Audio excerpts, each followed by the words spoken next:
What a crazy day in the markets, man. Just a lot of craziness happening. And right now, dealing with the macroeconomics, our current economy in the US, as well as economies all over the world, just a lot of uncertainty. And all this crypto news with these centralized exchanges just falling and going insolvent is not good. Not good for the nerves, not good for crypto investors. So, do I believe crypto is still safe? Hard-earned money, you don't want to part with that. So you want to do everything to safeguard that and hopefully protect your investments and in the future see your money grow. Is it worth it? I'm going to lay out my arguments and I'm going to tell you why I think it's still worth it. Even with all the bad FUD that's out there, I think it's still worth the investment. So let's get into it.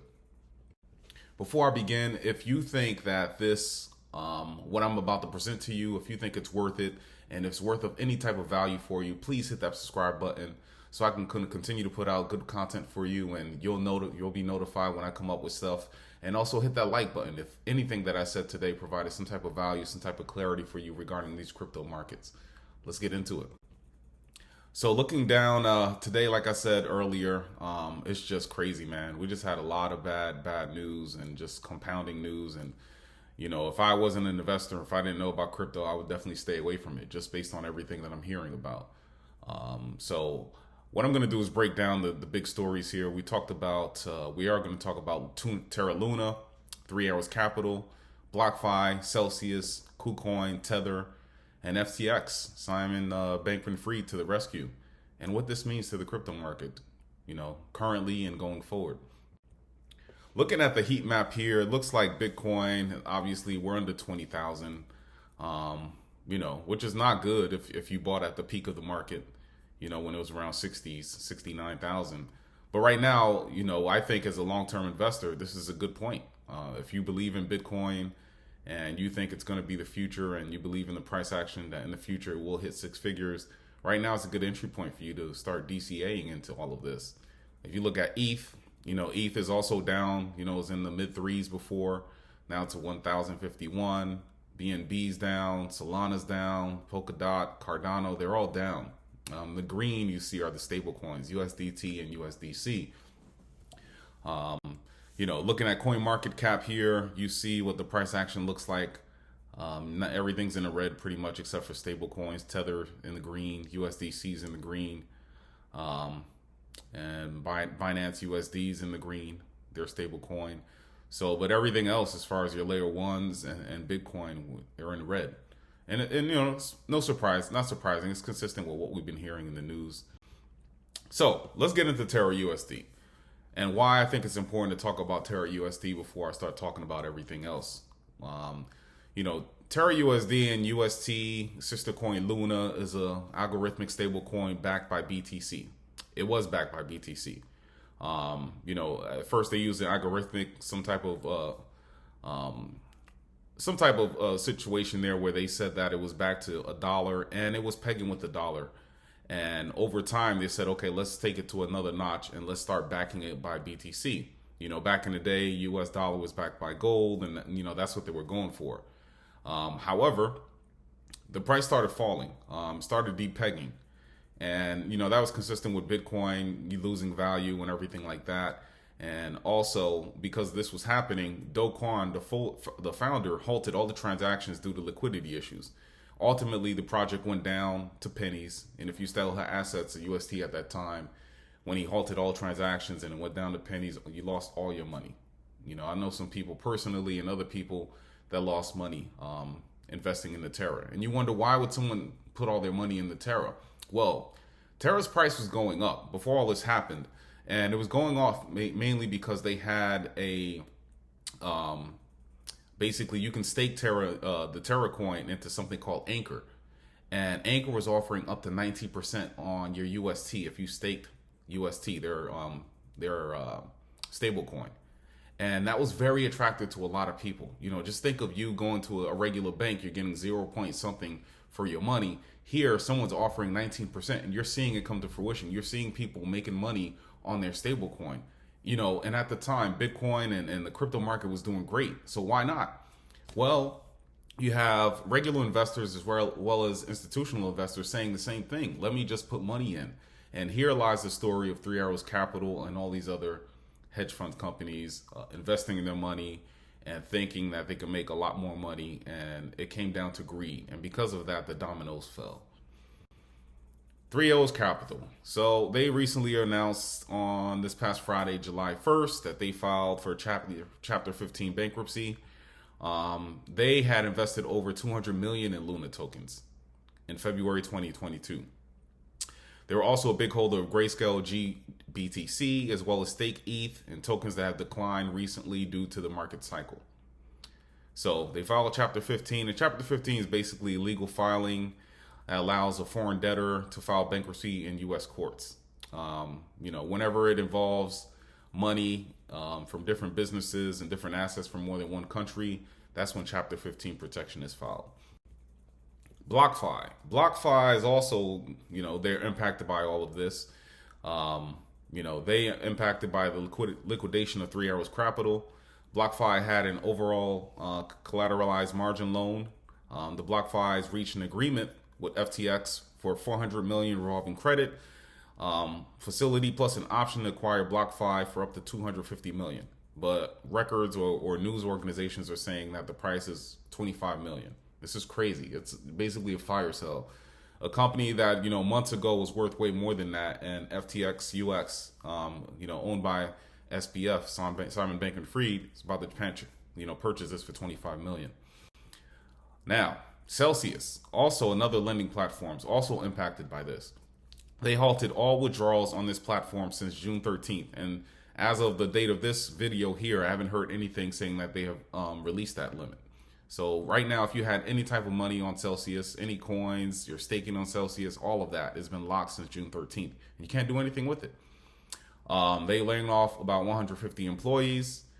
Per their company, the last statement that they had out saying that they're looking to stabilize liquidity and provide an update to all its customers. No timetable has been given.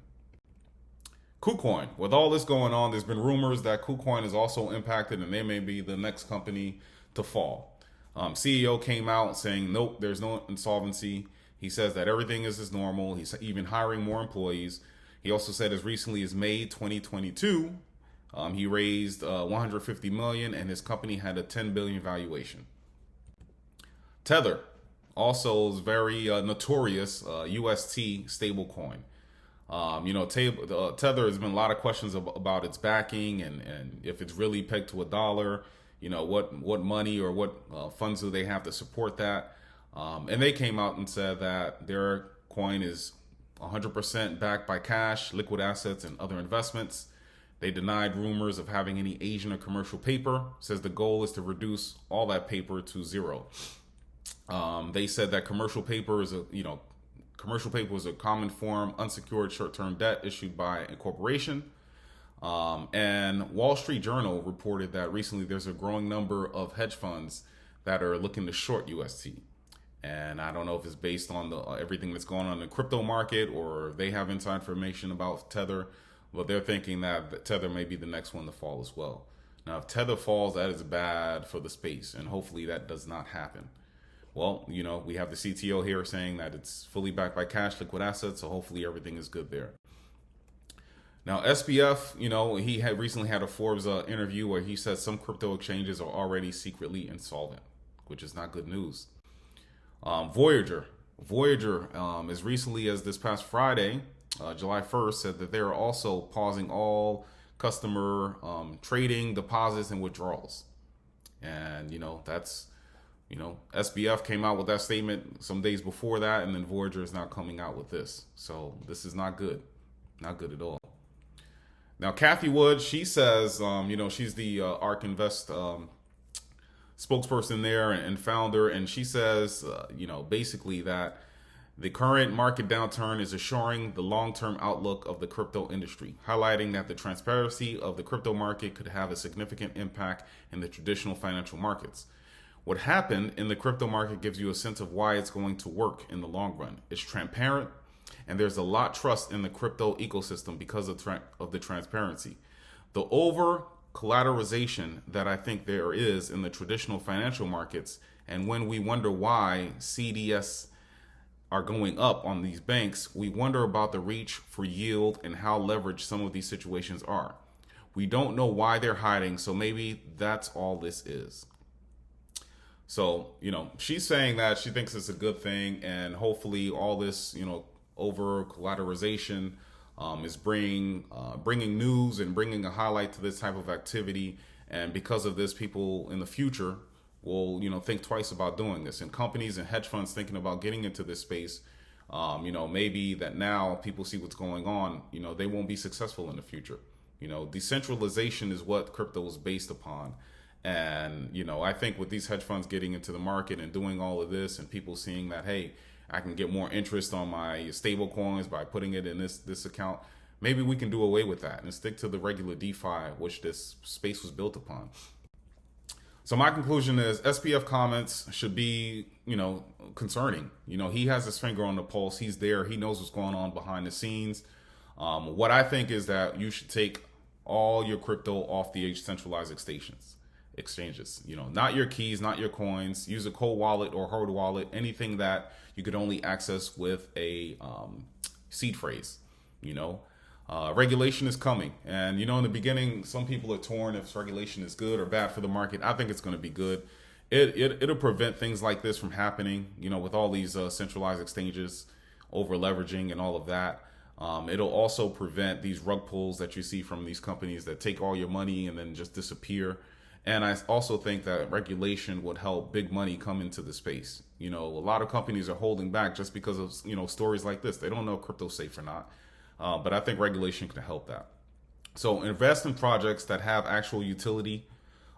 Even now when the market is down, a lot of retail investors have left. There's no positive attention to the space. No one's trying to FOMO into it, but they're still working hard. Developers are still flocking to the project. There's still real utilities. They're still raising money. Those are the projects that you want to get into.